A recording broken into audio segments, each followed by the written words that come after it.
श्री स्वामी समर्थ अहमदनगर जिल्ह्यास पौराणिक आणि प्राचीन वारसा लाभलेला आहे। या अहमदनगर जिल्ह्याचे नाव आता अहिल्यानगर झालेले आहे।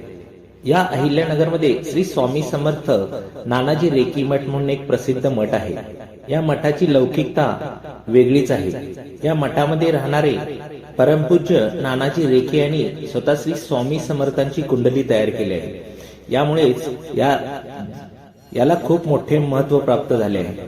आजही हजारो संख्येने या मठाला भाविकांची भेट देत असतात। या मठातील आणखी एक चमत्कार म्हणजे शके 1791 मिती श्रावण वद चतुर्थी प्रदोष काळी नानांचा सप्तशतीचा पाठ सुरू असताना तेथील ब्राह्मण गणपतीस अभिषेक घालत होते।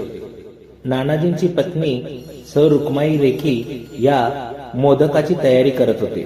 त्याचवेळी मठामध्ये असणाऱ्या एका खांबातून मोठा आवाज झाला आणि लख्ख प्रकाश मठात पसरला। काही कळायच्या रुक्माई ताबडतोब धावून बाहेर आल्या।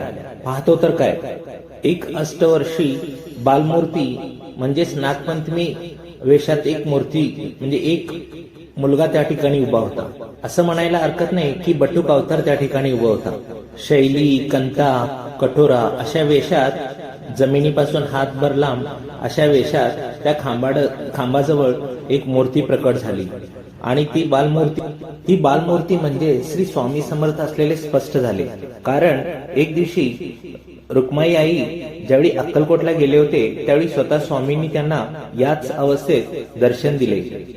जसे खांबातून प्रकट झाले होते त्याच बालमूर्तीमध्ये त्यांना स्वामींनी दर्शन दिले। त्यावेळी रुक्माईबाईंना जाणून आले की हीच ती मूर्ती जे साक्षात स्वामी समर्थ आपल्याकडून भिक्षा घेऊन गेल्यात हे त्याची त्यांना खात्री पटली।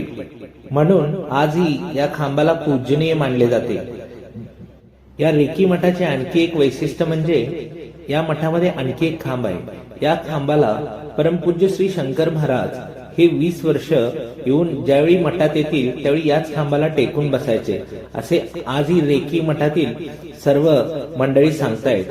म्हणून श्री स्वामी समर्थ रेकी मठ याला एक खूप मोठे महत्त्व प्राप्त झाले आहे। आजही हजारोच्या संख्येने या ठिकाणी भाविक दर्शनासाठी येतात। याच मठाचे प्रमुख परमपूज्य श्री नानाजी रेकी यांनी श्री स्वामी समर्थांची कुंडली तयार केलेली आहे। ही कुंडली सुद्धा या मठामध्ये आपल्याला पाहायला मिळते। या मठातील वातावरण शांत, समाधानी, शांततेचे आणि आध्यात्मिक असल्याचे त्या ठिकाणी गेल्यानंतरच जाणवते। अनेक भाविक या ठिकाणी येऊन ध्यान साधनेला सुद्धा बसतात। आपणही एकदा या मठाला अवश्य भेट द्यावी